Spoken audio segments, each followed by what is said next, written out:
This video is about wing women. More specifically, how you can be an amazing wing woman and how that is going to change your own dating life, not just the dating life of your friends. First, let's talk about the worst habits of the shitty wing woman. The deep freeze. When a guy comes up to her friend, even if he's a perfectly nice guy and just thought her friend was attractive, she stands there and gives him this awful cold face like this.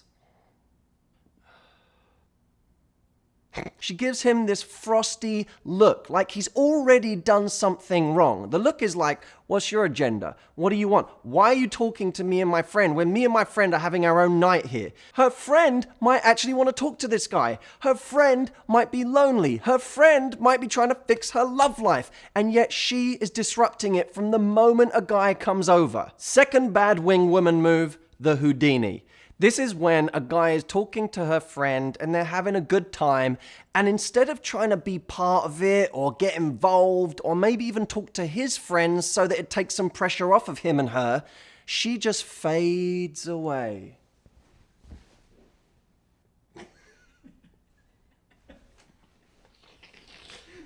Then, when 15 minutes later, her friend goes over to her and says, "Where did you go? We were talking to some people. Why did you just disappear?" And she's like, "Well, you look like you're having a good time without me, so I was just gonna walk around.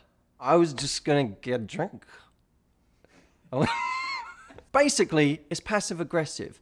Because she didn't really need to go and do that at that moment. She just left her friend because she wasn't feeling involved. Yes, it's her friend's job to kind of make her feel involved, but at the same time, it's this person's duty to be a good friend and make it easy for them to have an interaction. And of course, when her wing woman leaves, she's stuck there with the guy and possibly his friends on her own. So when the guy says, "Oh, where did your friends go?" She's like, I don't know. I guess you're stuck with me now. So now, instead of having a relaxed conversation with her, he feels like he's babysitting her because her friends have ditched her. The third awful wing woman move is the overzealous cheerleader. This is the friend who thinks she's helping by saying something like, "My friend is amazing. She is like the smartest person in the world. Doesn't she look beautiful tonight? You are so gorgeous.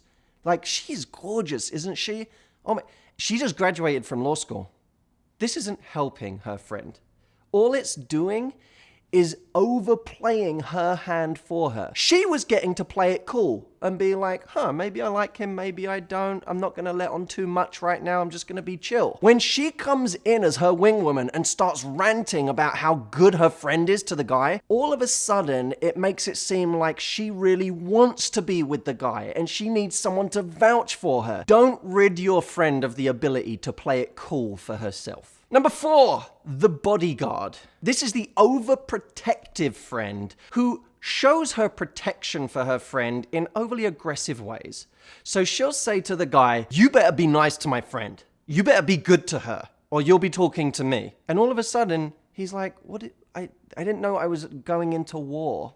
I just came over to talk to someone I thought was pretty and interesting. Why am I having this threatening exchange right now? The guy might be a perfectly nice guy. If he turns out to be a dick, you can deal with that at that moment. But until then, maybe give him a little bit of the benefit of the doubt and don't go steaming in, making your friend feel like she's got to defuse the Terminator in the process. And perhaps the worst wing woman move of all, number 5, the guilt trip. This is when she comes over to her friend after being over there tapping her foot aggressively and looking at her watch and says, "We're leaving. Are you coming?" It's a bit of an emotional blackmail ultimatum that her friend cannot win. Because she's standing there going, "Well, firstly, you've just embarrassed me in front of this guy.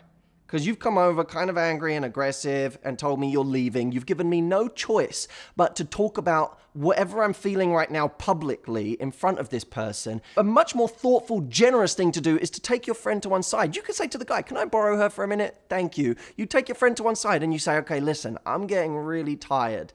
I want to be here for you because it looks like you're having a great time. Do you want me to carry on for another 20 minutes and buy you a bit more time? She may even tell you she doesn't even like the guy that much and she wants to go with you. But give her the chance to talk about that in private instead of making her talk about it in public because you brought it up in front of the guy. So look, here's the bottom line. How does being a good wing woman actually benefit you in your love life?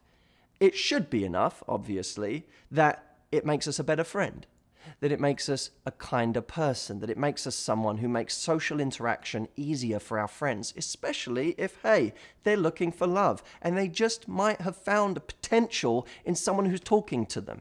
But in terms of what's in it for us in being a good wingman or a good wing woman, here's what it is.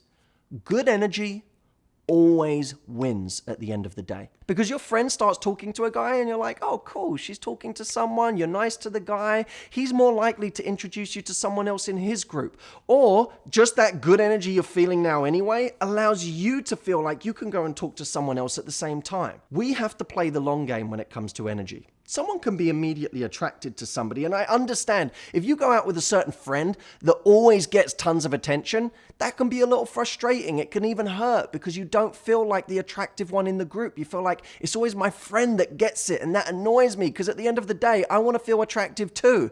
That's fine. But the reality is the people that men want to marry, the people they want to really be with, not just be infatuated with for a night, but the people they really want to be with are the people with the best energy. And this isn't me trying to sugarcoat this issue by saying looks don't matter that much. What really matters is what's inside. I'm talking about this from a very practical place, not just for me as a man, but for every man I know. When it really comes down to it, you can have this person here who's ridiculously hot, could be in a magazine, is that person on Instagram who has 20,000 followers just because she's pretty, and you can be this person who brings amazing energy into a room that brings life to other people's lives, that is just an incredible person to be around. And ultimately, the person you want to be with, the person you want to marry is this person over here. So if you want to win love, play the long game, have great energy. It will not only make you a better friend, a better wing woman, it will also make you 10 times more attractive to everybody else that is witnessing your behavior in that room at that time. I will see you next week.